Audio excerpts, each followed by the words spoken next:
And we are back. What's up, everybody? Welcome to another episode of Angie's World Podcast. And today I have a very, very, very special guest in the building, all the way from Detroit, Michigan. Okay. He goes by the name of Jay Fab, super producer, half of the group. Not half, because there's a few. It's half now. Okay, so half of the group, the Olympics. Okay, now I had now listen, the supergroup Olympics, platinum producers. Okay, Future, Rick Ross, Lil Wayne, Kendrick Lamar, and more. Thank you so much, Jay, for coming on my podcast. Finally, I know. I've been wanting you on here for so long, and I'm so happy to finally get you in the building. I'm happy to be here. Listen, I see them plaques behind you. Excuse me, billboard. Y'all see it? Excuse me. Hello. Wake it up. Casual little stunt. Oh wow. Just chilling in my home, that's all. That's what's up. Tapping in from Detroit, Michigan, right? Yeah. I'm probably about 10-15 minutes away from there, but yeah. Pretty much. I'm always confused of how Detroit is and how it works. I always be asking you, what's the difference between this and that? And where exactly are you from? I'm from Ypsi. Ypsilanti is like basically 25-30 minutes away from Detroit. So that's where I'm from. Knox is from Detroit, but people associate the group from Michigan, Detroit. So it's still cool. You know what I mean? Got it. And Knox is your other group member. Yeah. We're gonna get into how you met Knox and all that other kind of stuff, but I just wanted to know, how have you been? Because I wanted to do a wellness check on you. I know you had COVID. Yeah. It was Gee rough. whiz, how was that situation? Like, it was almost like I didn't feel like, because I remember when everything first started, like the beginning of the year 2020, and I remember all of us being in the studio and we were like really sick, just nasty sickness. Because I remember P went to the Super Bowl in Florida, so he came back sick. And I remember us all being really sick. So the whole year, it wasn't nothing too crazy. So right. I was kind of skeptic of it. And then the new strand came, and I was at an event, and I think one of the bartenders got one of the other, basically passed it through the whole event. And I basically got sick Christmas Eve. Oh no. And then Christmas Day, I woke up, my body was hurting.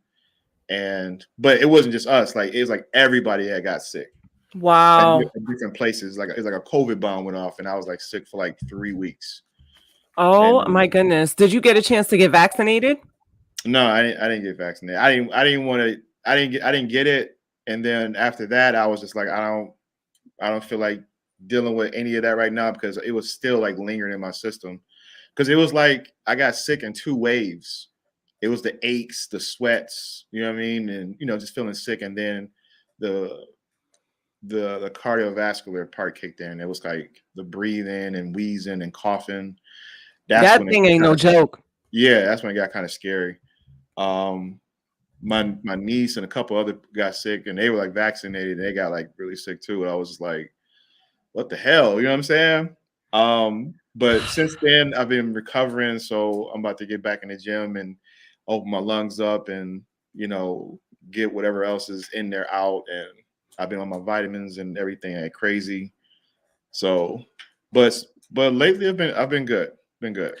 Thank God you're okay. Honestly, especially it's so scary, but in a way, I feel like if you got the latest strand, they did say that the latest strand wasn't as deadly, I think, as the first couple strands. I don't know how that works. That shit felt like death. I believe it. It was rough. Oh man, I'm hearing a little feedback, Jay. You know how we're gonna beat that? When I'm speaking, just mute your mic, and then we'll just mute each other's. I'll mute my mic when you're talking, and vice versa. Because for some reason I hear feedback. Do you hear it? Now I don't hear the feedback. Okay, perfect. But I did what you said. I muted it when you were talking. Yeah, now I didn't hear the feedback. Okay, perfect. All right. So thank God Jay is well. He's here with us today. Thank you, Jesus. I was like really worried about you. I was texting you. I was like, are you all right? Are you all right? Like that's like super, super scary, man. So thank God you're okay. So you already told the people where you're from, right? Now I know your story, but I want you to tell the people how you got involved in producing. Have you always been into music since you was younger, or tell me a little bit about your journey of how you got into the music game and producing and different things like that? Start from like the beginning. Okay. I was always like a music head, as a kid with like movies, film, videos. My brother, he would get all records and CDs when they came out, everything. So I was the golden era, like everything. So that was one thing. And I just love music. So I started music, I was a band geek. I got in the band like 6th grade, all the way to like 8th. And, I pretty much played drums, and I got into like drum corps afterwards for a little bit. And after that, just chilling. But like, I want to say like 7th grade, my brother and his friends out of nowhere, they just got into like music. And my brother went to my mom, and they both went to like Guitar Center when they first like dropped. And I think my mom maxed out like 5-6 credit cards, and he had like hustle money, and got it together and bought this equipment. And I remember being like, shit, like 11 or 12, just seeing all this come in. I was just like mesmerized. This is the shit I see on TV. So, like a year goes by, they figuring it out, working the equipment. They linked up with a couple of other people that did music, and they helped them out. So I was just watching, observing, playing band, and just seeing this, like, this shit is crazy. And my brother, he asked me, was like, you want to try, make a beat? I was like, yeah. You know what I mean? And he showed me how to record and everything. And so it started, I think, I was on like an album. Well, it was like the production team album. I was like 13. So that was like my whole introduction. And I was into music in the 90s. And then, the house we were at, it was just crazy moisture. So it damaged the equipment. So one of the producers that we worked with, he took the equipment because he had a new Habitat house built. So that's when I was like still in school, and I was out of music for like 5 years. And I started back like 2004, 2005. And then ever since then, I just stayed with it because my brother was like, well, we had our run. You want to, have your run at it. So he gave the equipment to me. That's what's up. And then I just stuck with it, and, just kept grinding all the way from MySpace to now. So let me stop you there real quick. So back then, when you guys had all the equipment and stuff like that, what were like, you guys, I would assume, had to be self-taught because no one really went to school for it. You guys kind of had to just, and I feel like, having a community of people around you, like your brother and your friends and stuff like that were into the same thing, helped you probably, because you guys all had similar interests, bouncing off of each other and stuff like that. So was it self-taught? That was my first question. My second question is, did you have aspirations? Did you say to yourself when you started messing with the equipment, like, I want to get in this game, and this is, I have aspirations to, produce for like mainstream singers and rappers, and I want to really get in the game? Or was it just something that you just wanted to just do for fun? It was definitely self-taught. One of the guys that we worked with, his name was Marvin Washington, and he had went to school for music or engineering. So he knew a little bit about certain things, and he helped out a lot, but mainly it was all self-taught. And it was like reading the shit out of manuals. Like the manuals is this fucking thick, and it's like you gotta basically study it, versus stuff now is a little bit more user-friendly. You still have to, know stuff, but it's a little more user-friendly. And as far as music, it was weird because I love music, and then it just like opened up a box that I didn't know I wanted to do, and then once I started doing it, I fell in love with it. You know, even when I stopped doing music for like 5 years and I got the equipment back, it was like I started writing. You know what I mean? I was competing in like slam poetry like tournaments and stuff like that. So it was kind of like a void. And like it didn't fill the void. So it just kind of just like stuck with me, and I just fell in love with music. Yeah, I couldn't stop. That's what's up. I love that. If you see me looking down, I'm Oh yeah, you interested. good. I'm interested. I'm just looking at my notes because I see myself back sometimes in the interviews, and I'm like, that's so rude. I'm looking down, but I just want to let you know I'm hearing what you're saying. I'm just like, all right. So, how is the grind to get your beats out there? Like, because being from where you're from, it's not like, there's a lot of talent, where you're from in Detroit. And a lot of MCs, a lot of producers, you got Eminem, D12, they're probably the most known that's from Michigan or whatever. But and then of course you had your peoples, but what was that grind like, to get your music out there? And what was the first, if you could remember, what was your first? Actually, you know what? I'm gonna just ask you that question, and then I'm gonna get into how you formed your group. What was like? So what was my first like thing that got on? Yeah, was it so like your first beat that actually like made it somewhere? Was it solo, or like were you already in a group? The first, man, that's a tough one. I want to say I was in a duo with this other guy that I met. He had did stuff with Dipset and MC Breed and a few other people, and I had heard of him, and I was up and coming, so he had heard my name around town, so I didn't really have anything going on like placements. Yeah. And we listened to each other's music, and we vibed, and yeah, he had more of like the connections and emails and stuff, so we linked up and formed a team. I want to say the first placement was with him, and that was with Stat Quo. That was okay. Rest in peace. That was signed with Dre. Oh wait, not rest in peace. That's Stack Major that died. Not Stack Quo is alive. I was like, damn, Stat Quo dead? I didn't know. I'm sorry, that was Static Major. My bad. I was like, no, is Stat Quo dead? Excuse me, guys. That was Static Major. My bad. I was thinking of the Lollipop video with Stat Major. Yeah, he passed. Not Stat Quo. I'm sorry. Go ahead. Yeah, Stat Quo was signed with Aftermath. He was signed with Shady Aftermath. Okay. And so that was the first joint. I was on Underground Atlanta mixtape, and produced a joint there called Doughboy. And then my first original one was just crazy how everything like intertwines. It was this one producer named Akira. He's very talented, pianist. He went on tour with Janet and whatnot. And he was brother to a friend of mine named Yoshi. And he was he's more like his style is like more like R&B pop. So he had an opportunity on the floor with this dude named Scrooge McBucks from Miami, Florida.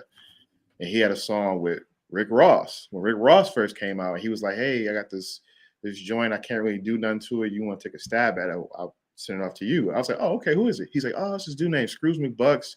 And he has this guy named Rick. I'm like, Rick Ross? I'm like, are you sure you want to give me this? He's like, yeah, go ahead. I was like, all right. So I did it, and it stuck. And it made my man's project. So that was like actually my first individual placement. And it was with Rick Ross. That's dope. Fast 4 years later, we formed a group, and then we ended up signing with Ross.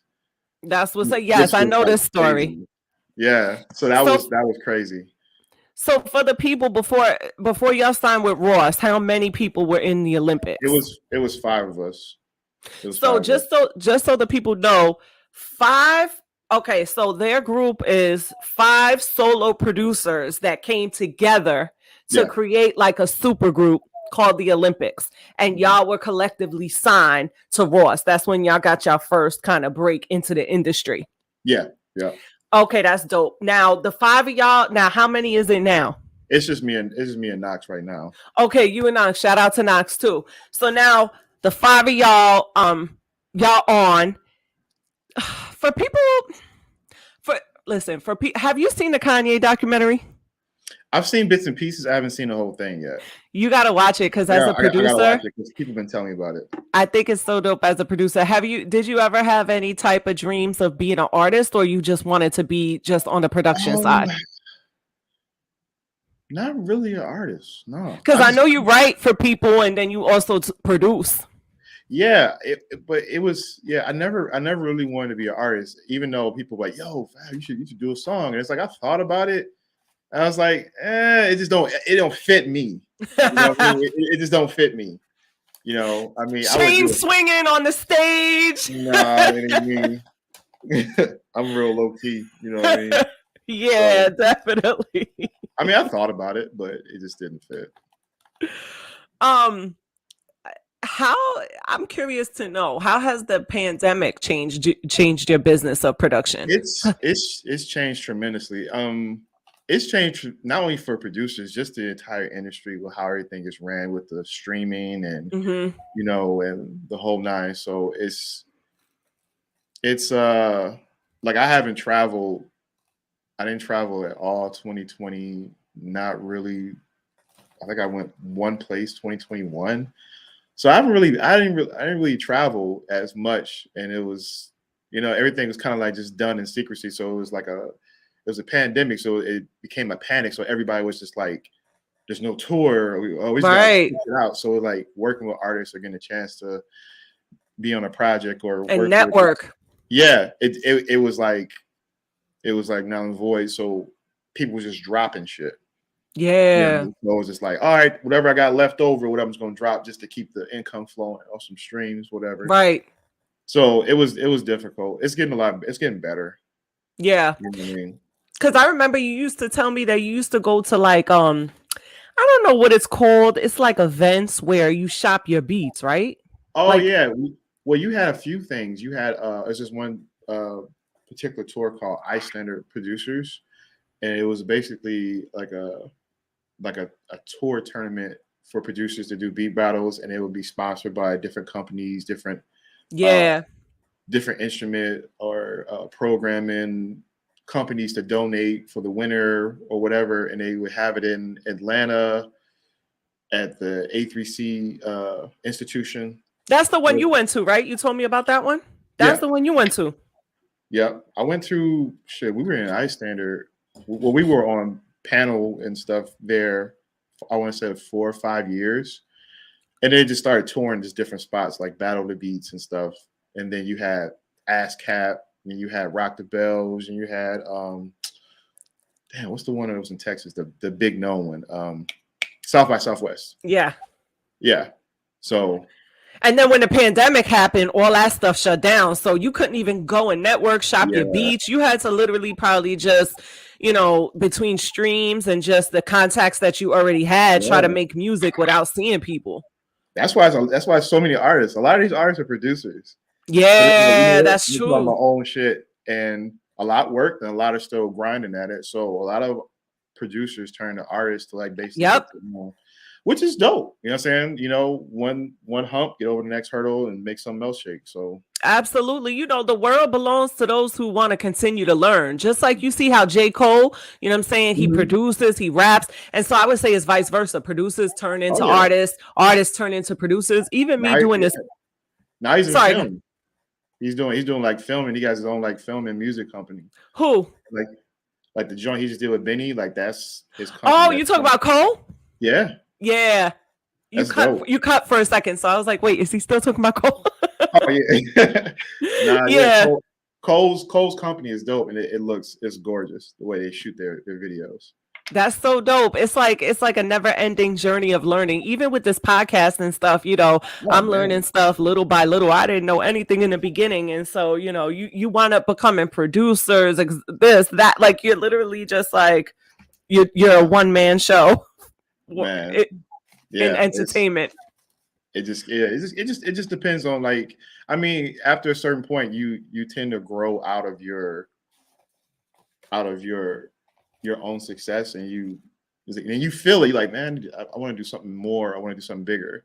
Like And you, I see you having a building like with 6 to 8 mics, your own room, your own DJ.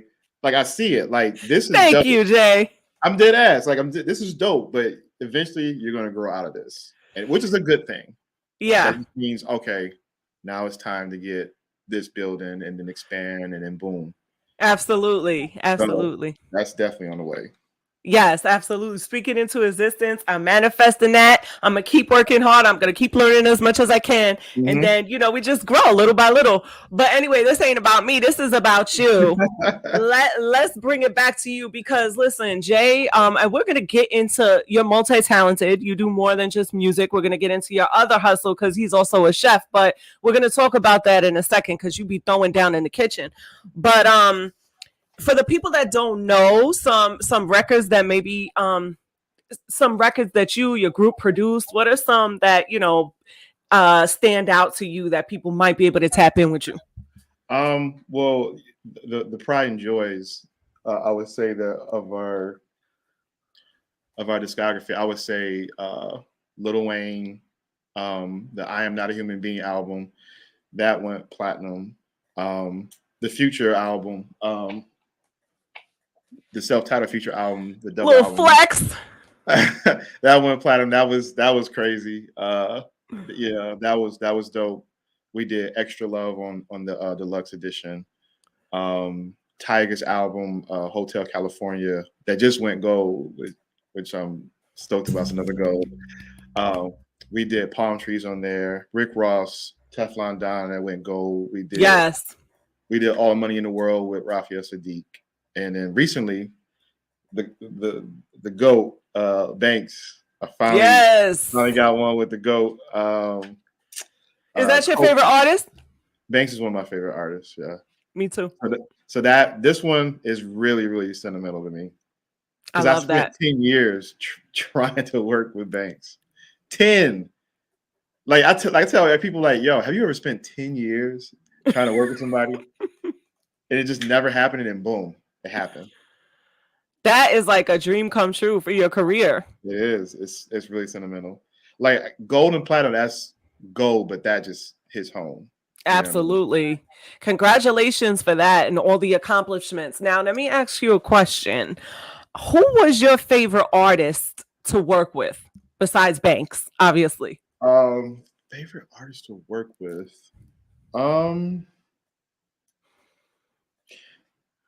Future was actually one of them, because when we got in the studio with Future, I got a chance to see his process of how he records. And he's really a genius. You know what I mean? Like, we went there, we played some joints. He rock out to it. And it was just like the ones that really, really stuck out, he would stop. He's like, blow that up. And him and his engineer has such great chemistry. So he'll go in there and they had like his effect and everything loaded up, and then he'll just kind of get the melody, and then play it back. And then while he's playing it back, he's listening to it. And then when he plays it back, he has the words. Yep. And it sounds like a fucking hit. I'm like, and then he'll go to the next one. Literally, each song took like 10 minutes. I'm telling you. You got to watch that Kanye documentary. Exactly what you're describing is how Jigga was, how Jay-Z is, and even as the documentary goes on, how Kanye creates. But the way that they had in the documentary, it was one of my favorite parts of the documentary. You know, the first record that Kanye was on the Jay-Z Blueprint album, when he goes, "Girls call me rock star, rock star," how that was created. It was crazy. And how Jay-Z didn't write nothing down, just went in the booth, had the melody. Oh my God, I think you would love that documentary if you watch it. I remember seeing like different pieces. I haven't watched it consistent like all the way through, but I definitely check it out. But it's and like growing up, that's what I wanted to do. I wanted to have that type of relationship with an artist in the studio, but like it was like at the it wasn't like that. Like eventually, by the time it got in there, music had changed drastically, and it wasn't like that. It was disappointing with a lot of artists, you know what I mean? But it is what it is. So for those that don't know, how has production changed?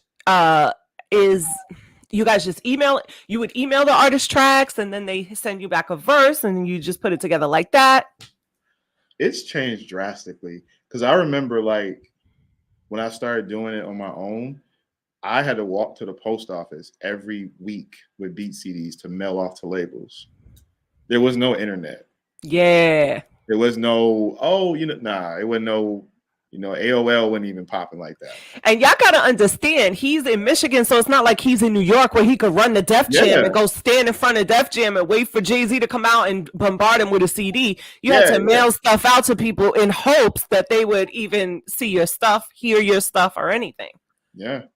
I remember, I think it was like, what was it? I think it was 2005. I remember Russell Simmons was here. I gave him a beat CD.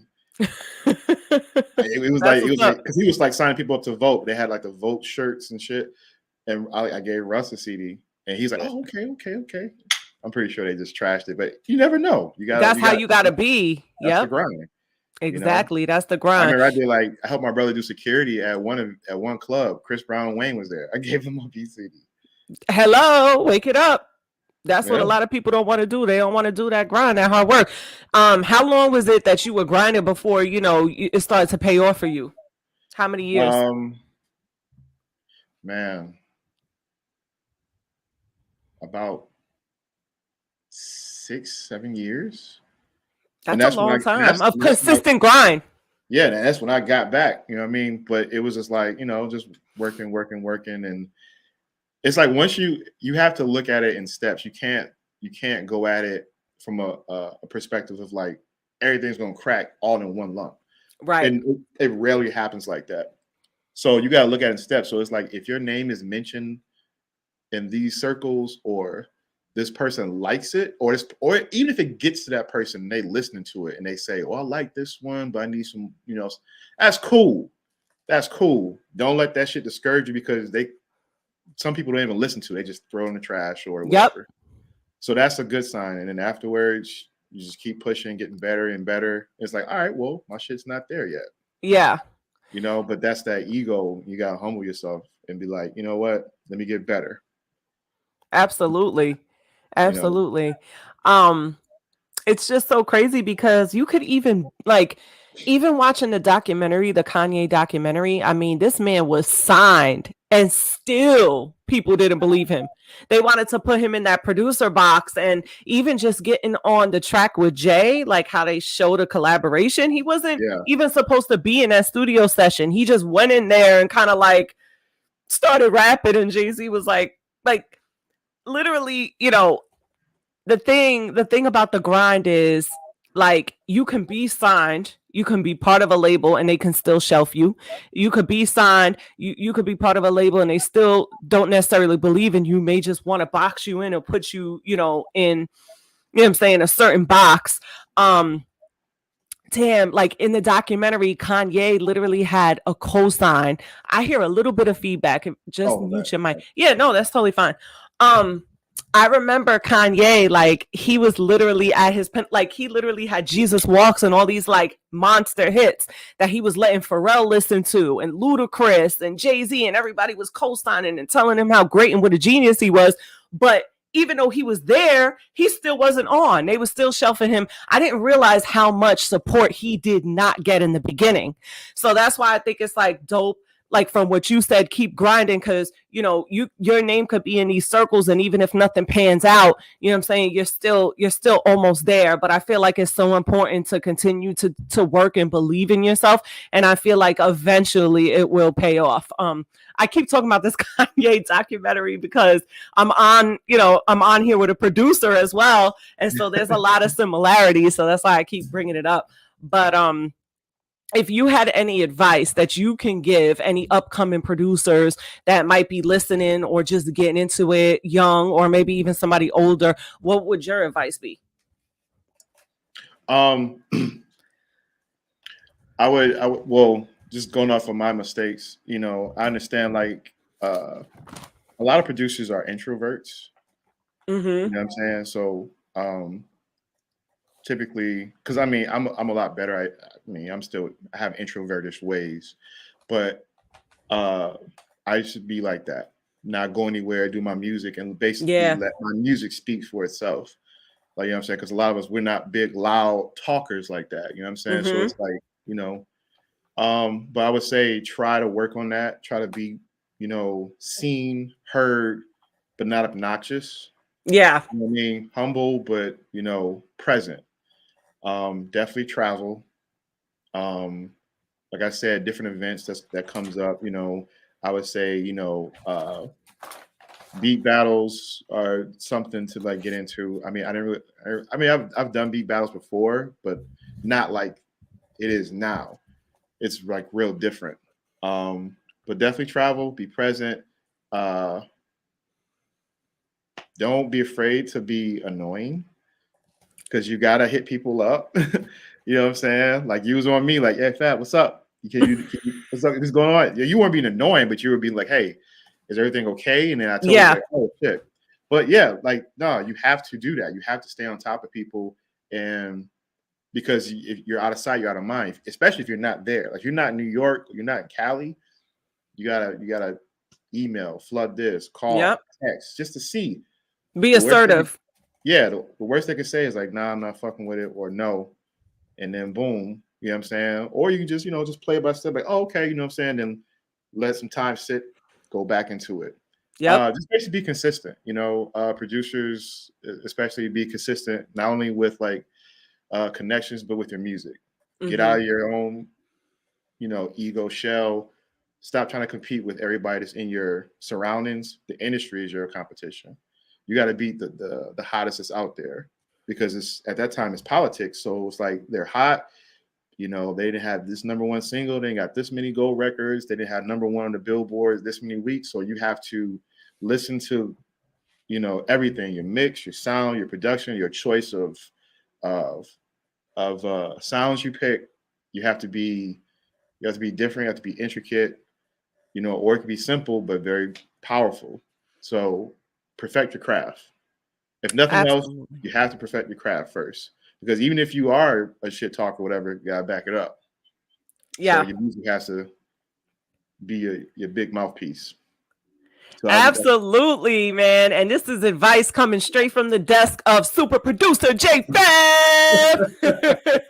Listen, you're not going nowhere yet, Jay, but check it. Y'all could definitely hit him up. I have his banner across the screen right here at Jay Fab versus the World on Instagram. Let me ask you a question, Jay. What artists are you digging now, and who do you want to work with coming up? oh man. Who you listening to? What's your Man, vibe? I mean, of course, I have a few things in the works with Kanye, not Kanye, Conway. Okay. So That's what's up. definitely the Griselda camp. He's so dope. They're all dope. They're all dope. It's And like his it's just story is so fascinating. Conway? Oh my gosh. super, super, super, super sick. And then you get it. You get why he is the way he is, and it's like that still didn't stop him. Having Beryl Jesus palsy, and Christ. it's like you wanted the illest out, and you Yes. got this. You know what I Yeah. mean? That ain't stopping me. Yep. You know what I Like mean? So, Kanye, I hate to go back to the documentary. He was rapping through the whole jaw situation and yeah, everything. ain't gonna stop me. My jaw is wired shut. I'm still rapping Right. because this And story got to be heard. absolutely. And shout out to one of my inspirations, Angie Martinez. She did this interview with Conway recently. You should check it out. He goes into his story and everything and just the resilience, just the will to keep going and the fact that he believed in himself so much. And even with his, what is it that he has cerebral palsy or Bell's palsy? Bell's palsy. He got Bell's palsy from getting shot, right? Yeah.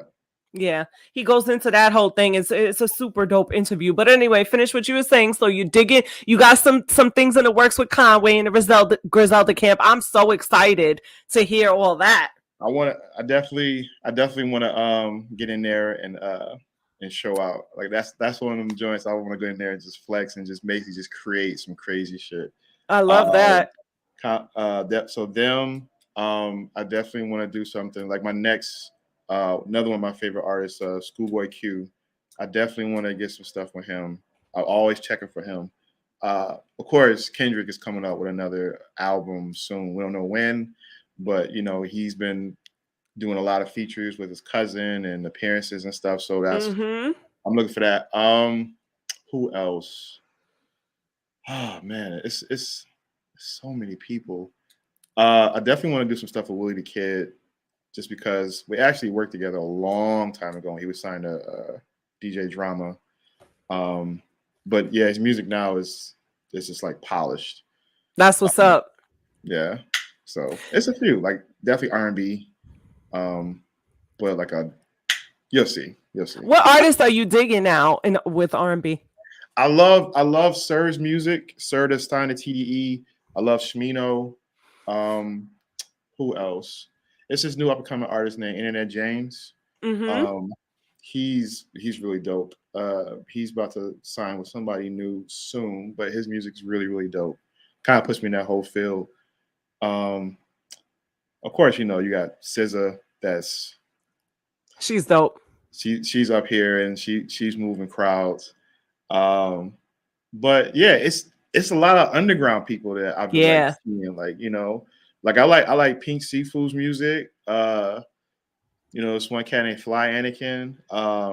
It's a lot of up and coming artists that's really, really dope. That I'm like, the underground is where it's at, because it's the ones that are underground that wind up blowing, and people look and then they see somebody and they think that they just blew overnight, but it really starts with the underground. So it's best to get ahead of the curve. Oh yeah, definitely. Absolutely. So before I go into what you're excited for in 2020 and what you got business-wise, I want the people to get to know you a little bit more. Jay Fab is multi-talented. He's not only a platinum producer creating dope beats, but he's also super creative in the kitchen. Do you want to tell the people a little bit about the business that you and your brother have with the food? Do you guys still do like you guys are working in the food business, right? Or you used to? Tell us a little bit about that journey, how you got into chefing it up and stuff like that. Well, as far as cooking, most of the cooking that I do now is self-taught. Like I self-taught myself. Because I like food. Well, love food. And same. But I just noticed I was paying a lot of fucking money going to these restaurants. I was like, and then sometimes I go to a restaurant and pay all this money, excited, and it wasn't good. Yeah. So I don't know. Something just sparked in my head. I was like, well, let me learn how to actually cook, because I learned stuff from my mom's. Yeah. But it was like I need to take this up a notch, and I just started like learning authentic recipes. I had friends that were like actual chefs, so different pointers and different stuff. Food Network became my best friend. Just looking at stuff like, oh, okay, all right, I get it. So, and just a disclaimer, he ain't throwing no whatever together. Like his stuff is on like restaurant level, like, intricate recipes that's plated in nice, beautiful porcelain plates with little chives on the top and the whole 9 yards. He's on that level.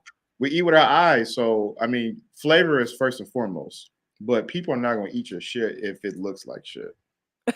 Absolutely, and his stuff don't look like shit. You'll see something like, I ain't rocking with that, and then you have something like, what's this? You might like some rice and whatever, and you're like, that's what I showed you last night. You know what I mean? But you eat with your eyes first, and then after that, it kind of like trains your brain to like, so it's kind of like a magician trick, but it doesn't always work with most cases if it's bland. But yes, I self-taught myself, and then my brother, he actually went to culinary arts. I know this. Mm-hmm. And then after that, he was just like, instead of like just going to a restaurant, he's like, I want to do a food truck.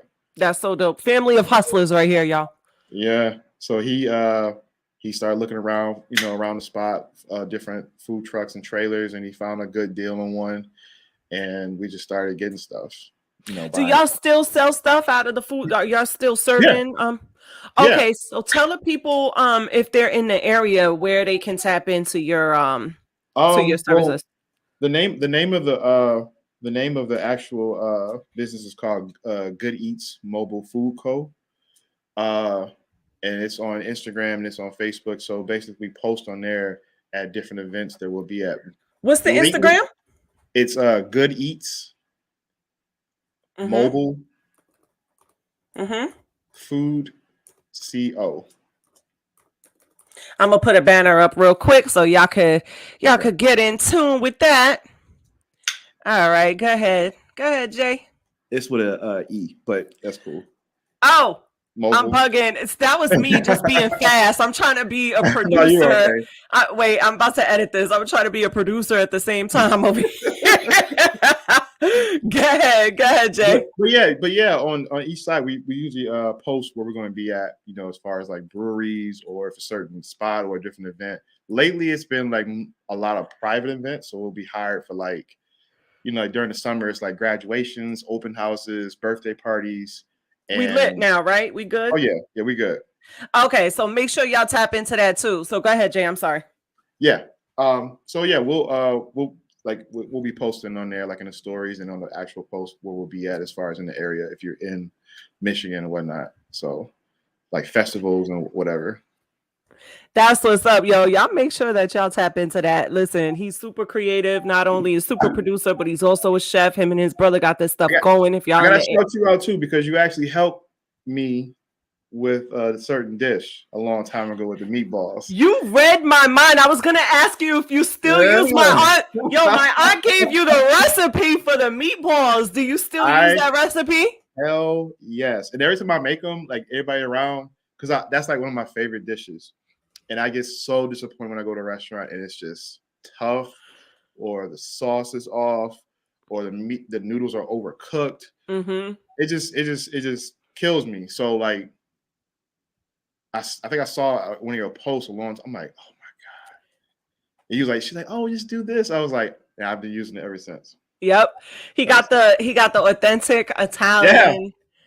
My grandma's recipe that my aunt gave him for the meatballs, and I know it's probably bomb now. Everybody's probably loving. You probably have it perfected to the T. Man, that's what's up. I'm so happy. Yay. That's awesome. So y'all make sure that you guys tap into what Jay is doing as far as what he has going on with his music, his food and everything. Tell me, Jay, what are you looking forward to in 2022? Tell me about some plans that you have for yourself. 2022, like last year was a rough year, so definitely this year I definitely want to be it's always guns blazing, but just more involved. Our artist Kamiko, we are she's super dope.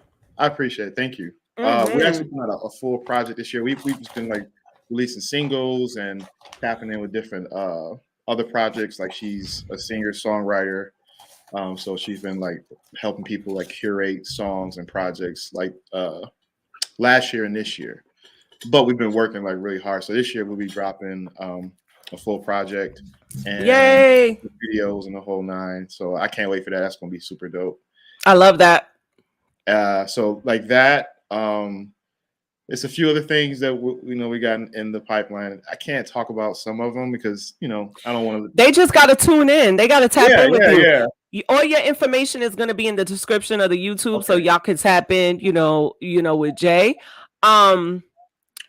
I know you're a very busy man, so I'm not gonna keep you here all day. But typically, with my guests, we talk a little hot topics and we play a quick little game. Is that okay with you? That's cool. All right. And once again, you're not going nowhere, but I just want to thank you again. I've known you a really long time, and I know you're a very, very busy man. So I appreciate you so much for stopping by and doing this, and with everything that you have going on. I greatly, greatly appreciate you stopping by. Pleasure is all mine. Thank you so much, Jay. So getting into this news, it's been a little bit of a slow news week, but I have a few topics that, I guess I'll run by you and get your opinion. Right. Oh, Lord. All right. So Kim and Kanye have been in the news. Are you aware of everything that's going on between the two of them? They're officially divorced now. Kim Kardashian has dropped the West under her name on all social media accounts.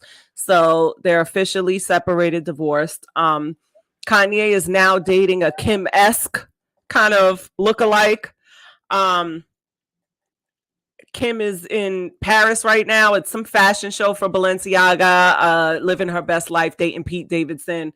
Kanye is really distraught about the divorce. He's dating a lookalike of Kim. It's a lot going on with those two, and they've been in the news constantly. So everybody that comes up here, I got to ask them, what are your thoughts? Wow. I didn't know. You know what? I have my speculations of it as far as like the whole thing. I'm like, you're going to get back together. I know. It's just like a whole thing. Maybe it was problems and, you know, it was just a lot. But that, I didn't know that it was official. Now that it's official, I mean, that changes the game. And I think that Kanye's a very smart guy. So he takes controversy and uses it in a certain way. Mm-hmm. And that's beneficial for him business-wise. But mentally, I know it bothers him. Mm-hmm. Same. We're all human, and you know we're not bulletproof. Mm-hmm. So even dealing with the whole situation of him dating the girl, even before now, it was just shots to like make her feel jealous in a way. Yeah. You know what I'm saying? It was just like, but it backfired, and it's like, well, she's done. You know yeah. what I'm saying? So, you know, but I mean, I guess never say never. They could eventually later on down the line. I don't know. I don't know what to think because these days you don't know. But I do know she need to throw the damn Yeezy shit away because it's like if I was kind of like, yo, don't wear my shit.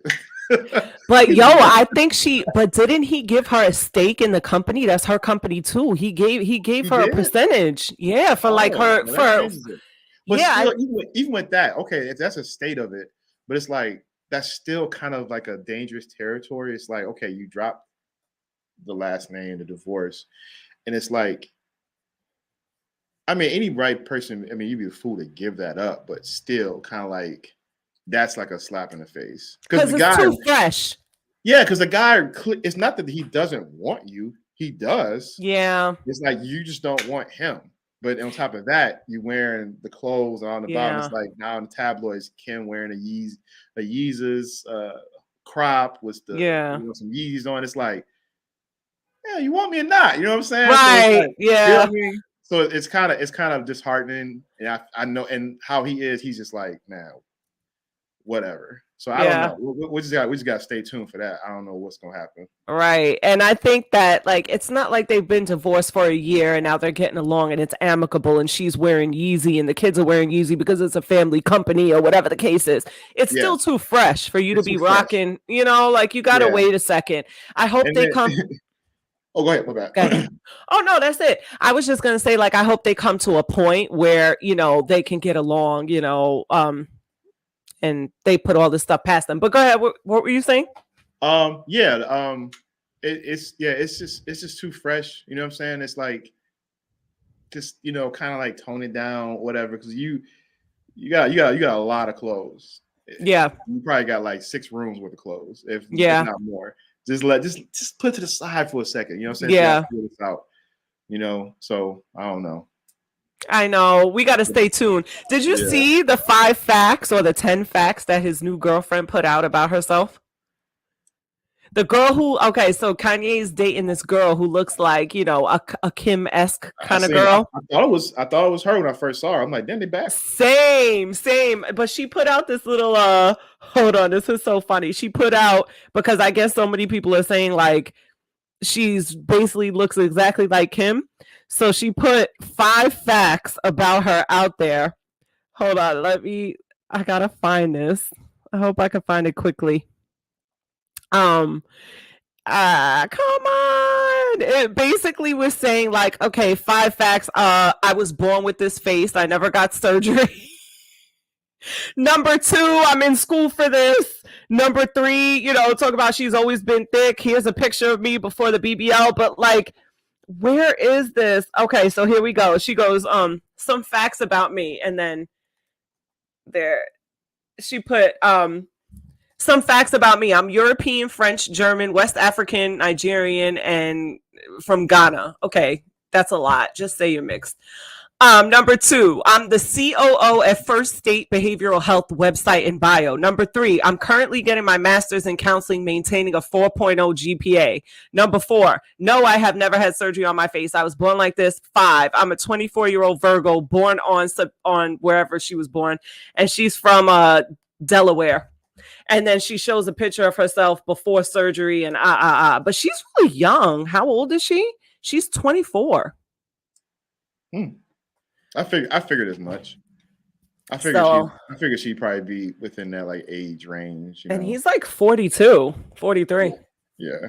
So I don't know. All bets are off when you're in that entertainment business. Like, I just think that he's having fun right now. I don't know.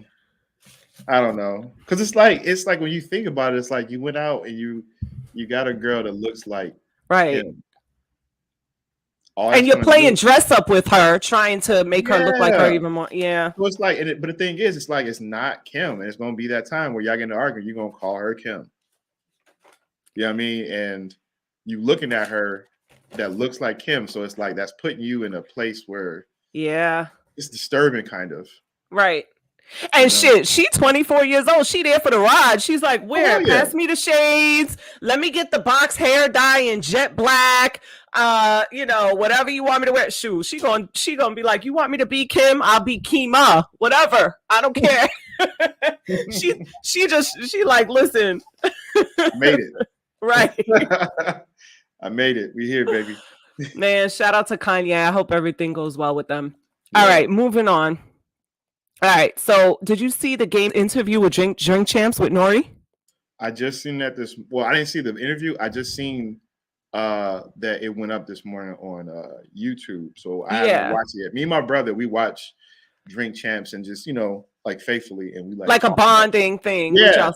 I like that. I haven't watched this one yet, but I heard it was like some shit. Yeah, it's about 4 hours. I'll save the last hour is just pretty much. You know how like when Nori's interviews go past the 2-3 hour mark and then it's everybody drunk and yelling and it's pretty much like just whatever. The last hour is a lot of that, but there's a lot of substance. Like it's like a 4 hour interview. The first 3 hours are good. The last hour is just them having fun, drunk. And I have this. I don't want to spoil it for you, but I have to say I think Game is probably the drink champs of all champs. When I tell you the amount of alcohol he consumed, I'm talking about he got the Azul bottle, like the big one, and chugged the whole entire thing. Put it down and kept drinking. And it was like good. Like I've never seen a person drink like that in my life. Whack 100, he joined him halfway through. Did you listen to it first, or you just wait until the video come out? I just saw the video was out. Yeah, it came out yesterday. The premiere was yesterday, but I think they dropped the audio Friday. So I listened to like the first hour because I couldn't wait. And then Saturday I wound up watching it and stuff. But I'm sure you've already heard like, some of the headlines. I'm going to ask you about this.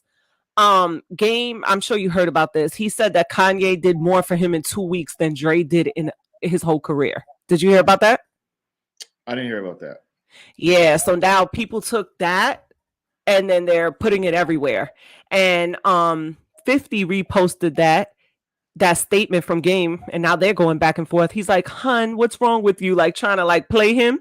Like, what's the matter, hun? And Game is like, you need to stand down because the last time you tried to come at me, G-Unit was, basically like crashed and burned and put in a casket. So they're having words about that. But all the blogs are taking that little excerpt of what he said, and it's just everywhere. What do you think about that statement? Kanye did more for him in 2 weeks than Dre did in his career. It's a touchy situation with that. I don't think that he should have said that.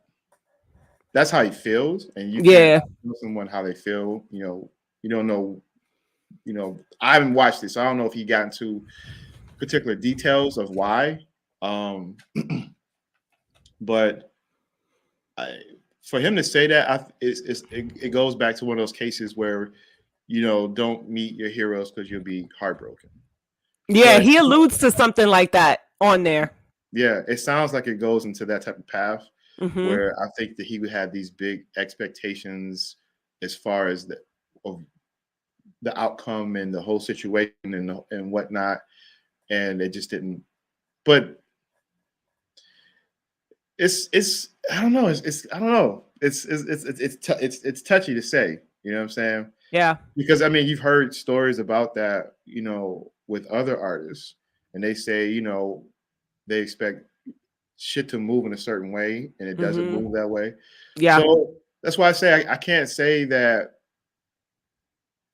he's wrong for how he feels, but as far as that relationship with him and Dre, because I've seen him in the studio with Dre, and they still do stuff and work on stuff. You know, they was doing stuff when Nipsey passed away and worked on songs and the right. whole number. So it's like that's kind of like stirring up unwanted shit. So him feeling the way he feels, totally fine. But like saying that and possibly burning a bridge with one of your biggest idols, you know, that's kind of sticky. But maybe, you know, maybe Kanye did do more for him, you know. That's yeah. Nah, I feel you. He talks about that a lot in the interview about how like he got into this game thinking certain things were real, and he found out along the way that a lot of stuff isn't real. But he goes into that whole thing. Yeah. Watch that. Yeah. Another thing that he said that is like catching headlines. I think this is every rapper's favorite thing to say. Not every rapper, but a lot lately. He's better than Eminem. And that he's better than everybody pretty much. He's a better MC than everybody, including Eminem, and he could take Eminem in the verses. What are your thoughts on that? God. See now I was on the side when you said the first thing. Now it's like, oh, okay, no, I just think the Game was drunk. That's what everybody said. I think Game was just drunk and he was feeling it, and like, you know, that's how a lot of people feel. Yeah. While he feels like he's better than everybody. Yeah. You know what I mean? How do you feel about that, actually? How do I feel about what Game said? That like Wale and Game feel like they're better than everybody out. How do you feel about that? I believe that Game is a talented rapper. I believe that Wale is a talented rapper, but I personally do not believe that they're better than everybody out because I have artists that I like better than them. So that's my personal opinion. I would say that in my maybe top 100, Wale and Game are somewhere in there, but I wouldn't say that they first because me personally, Biggie is first. Jay-Z is second. No, Jay-Z, you see Jay-Z up there. He's my all-time. I mean, he's everything for me, you know, rapping wise. But King of New York, Biggie, illest MC in the world, number 1. Number 2 is Jay. Number 3 is Nas. In my opinion, number 4 is Pun. Number 5 is Jadakiss. After that, I can go top 25, top 50, top 100 in no particular order. That's my personal opinion. So there's a lot of MCs for me personally that goes before Game and Wale. So that's not going to work for me. Yeah. That's what I'm saying. Like, it's like you just with that list right there, you saying that you're better than that list. Yeah, absolutely not. I understand you're confident, but it's too much. It's too many, yeah. Too much literature. It's too much history. It's too much. It's too much influence. Right. It's too much, man. So yeah, that's wild. And there's nothing wrong with it. Sometimes when I'll say like, oh, because I'll be on Clubhouse and Music Room sometimes. Are you on Clubhouse, Jay? I used to be. I kind of got off because it was like I found myself like just sitting there. Yeah. And, like the subjects would be on something dope, and then it'll switch to something else. Yeah. it started turning into like some after club shit. I was like, yo, what we doing here? Like, you know what I mean? I'm like, all right, I'm out. Yeah, Jay is not that type of person. Yeah. So, But yeah, I feel like I'll get in rooms and I'll say my top 5, or we'll talk about music. And there's nothing wrong with being in a person's top 100, because if you think about, you know, hip hop being over 30 years old and so many MCs, to be in the top 100 is like really, you know what I'm saying, good. Or even the top 25 or the top 50 if you think about how many rappers. So I'm not trying to play them saying that they in my top 100, but they definitely not in my 5. They definitely not in my first 50. That's I'm blown away just off of that. I was like, okay, I didn't think Andrew's gonna say that. What? Oh yeah, what he said about him being better. Wait till you see it, and when you watch it, text me and be like, "Oh shit, I just saw it."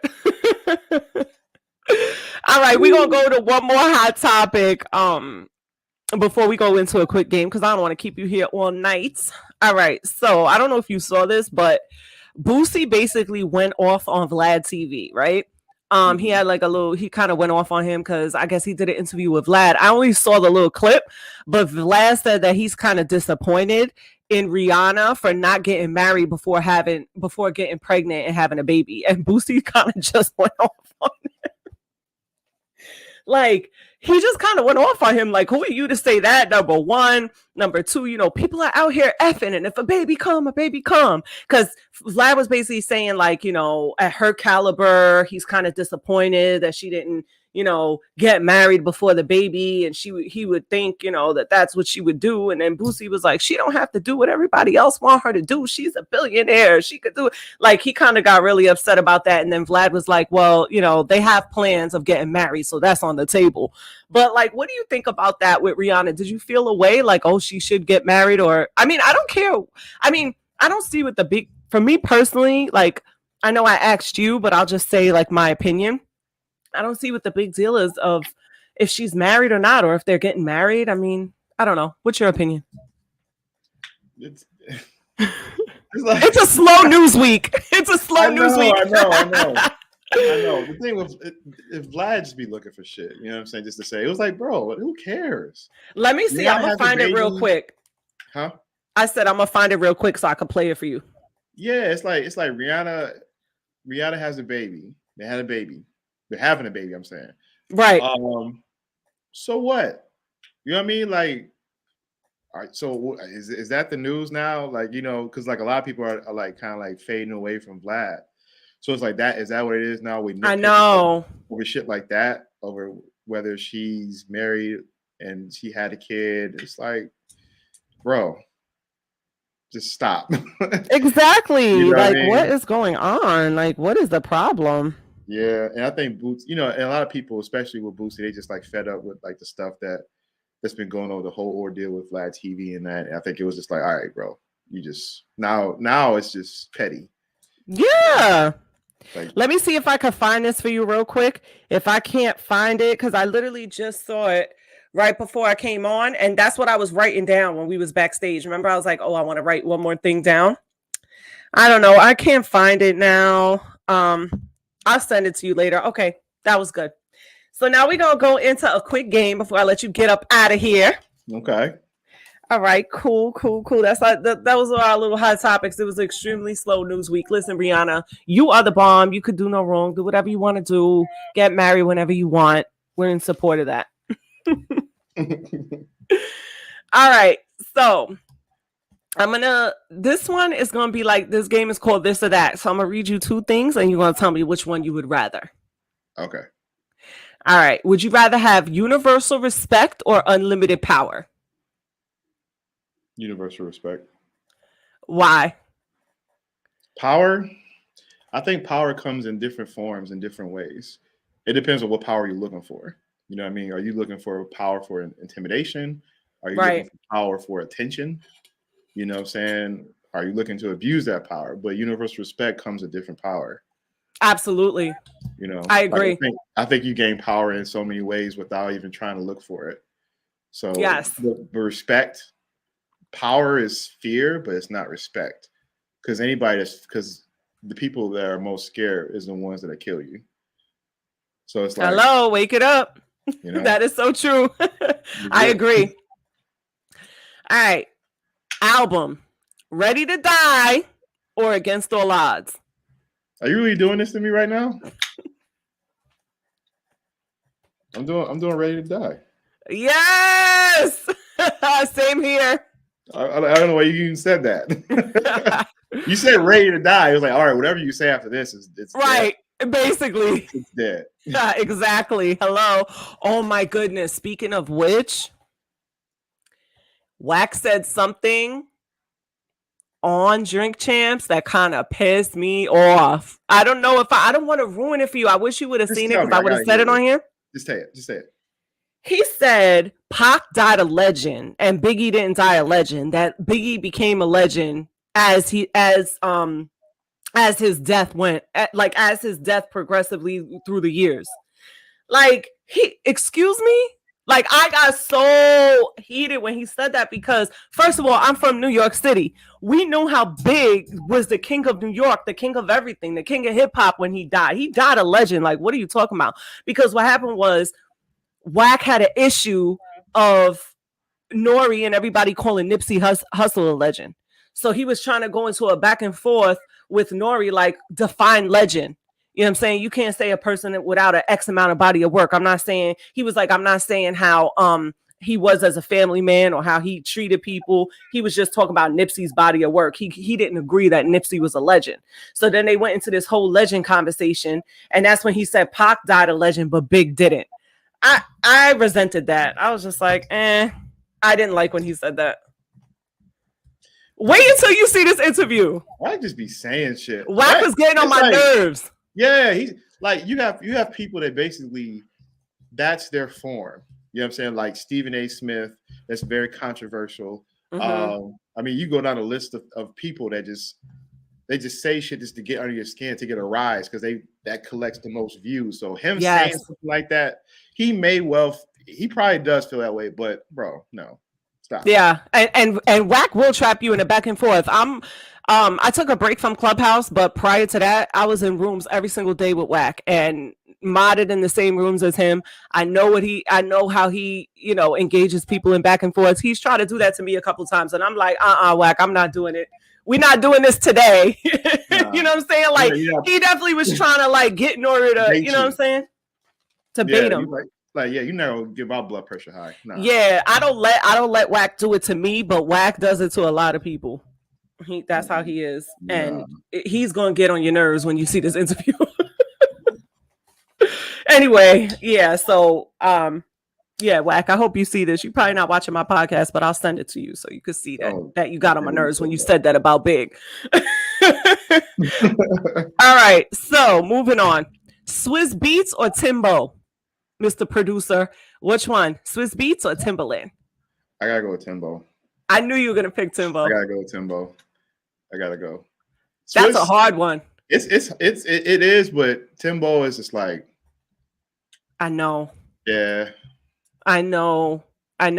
You know what? It's like being from New York, everything that Swizzy did with, Rough Riders and Rockefeller and Memphis Bleak and all this. And then you got to think about all the classics Tim did with, Aaliyah and like all the stuff. Yeah, that's a hard one, but I think I'll probably go with Tim. Yeah, it's a hard one because it's like, but with me, it was just like, I'm not even going to kid myself. Like I knew I gravitated to Tim as far as like, the musicality and like the reinvention numerous times in music.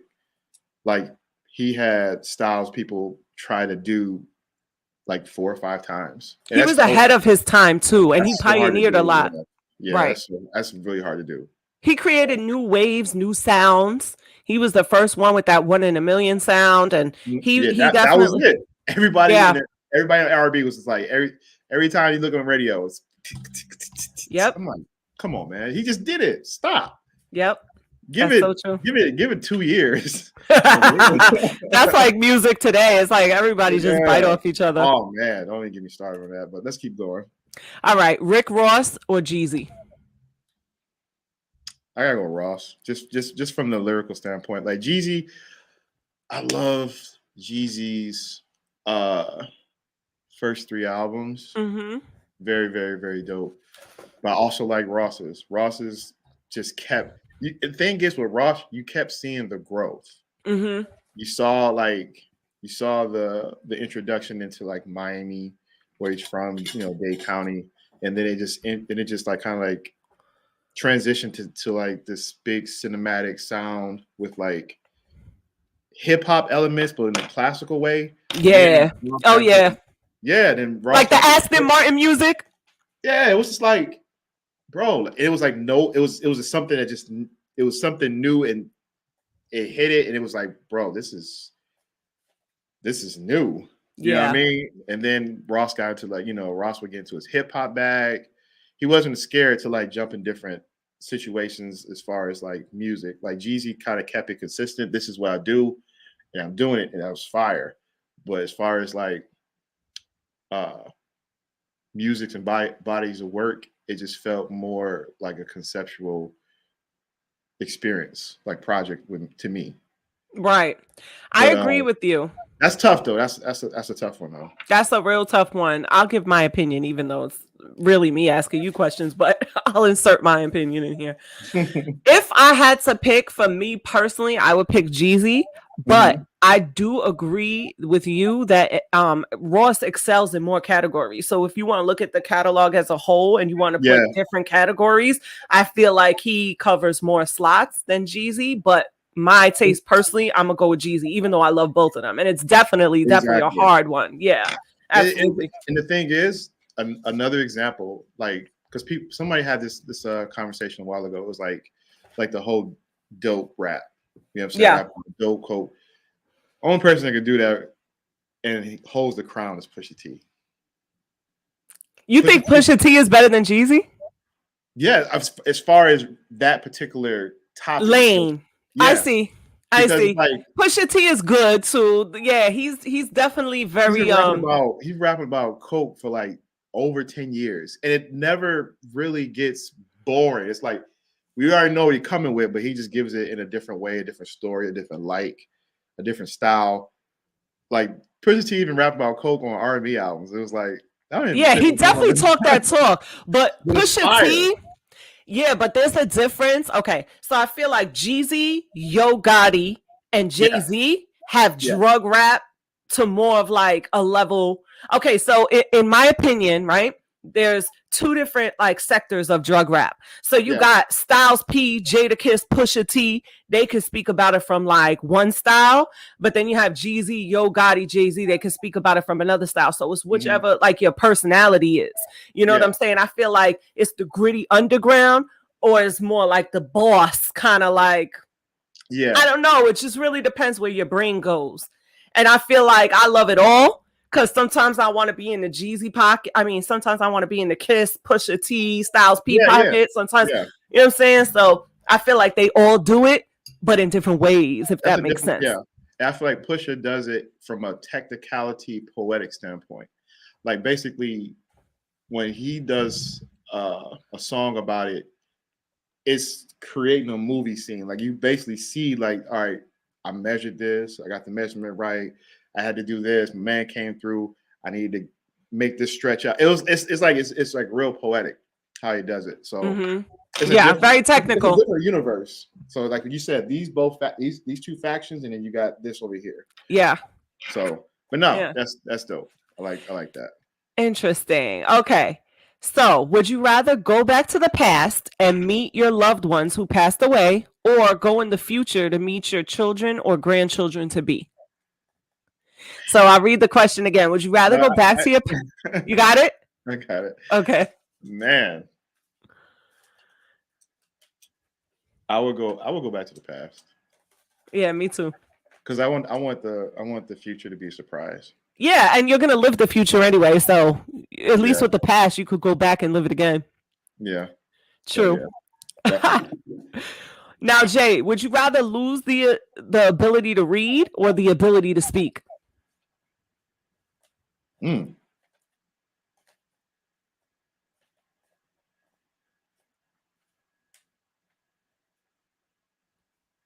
I know that sucks either way. It sucks. I know which one you're gonna pick though, because I know you. Let me see if I'm right. Go ahead. Lose ability to read, lose ability to speak.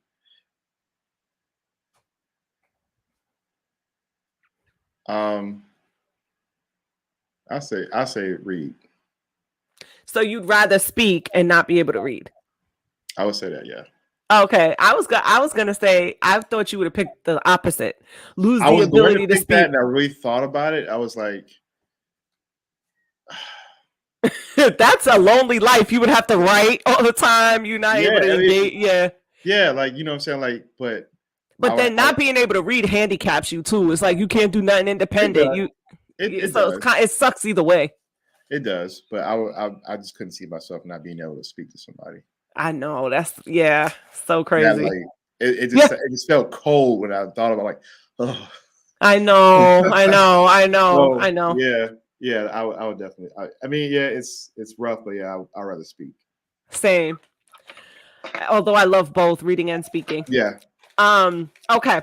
So, would you rather have all your messages and photos leak publicly or never use a cell phone ever again? Ooh.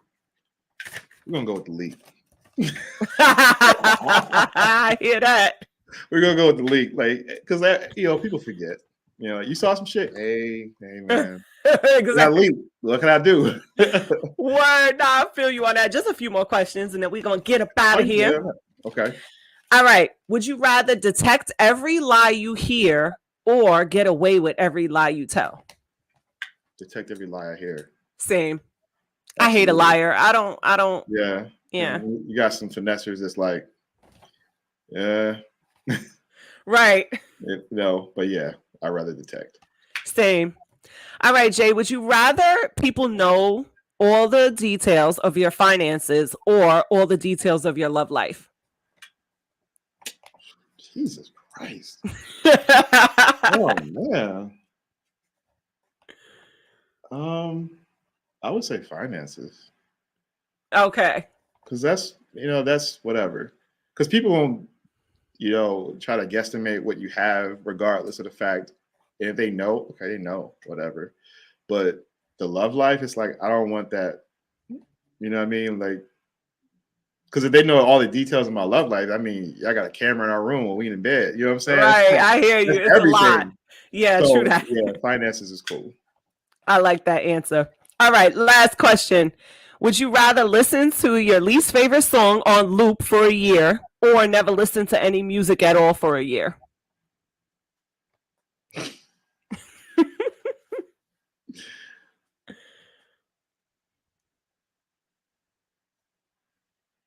Oh my God, that's terrible. I know, right? Your least favorite song for a year or not listen to any music at all for a year.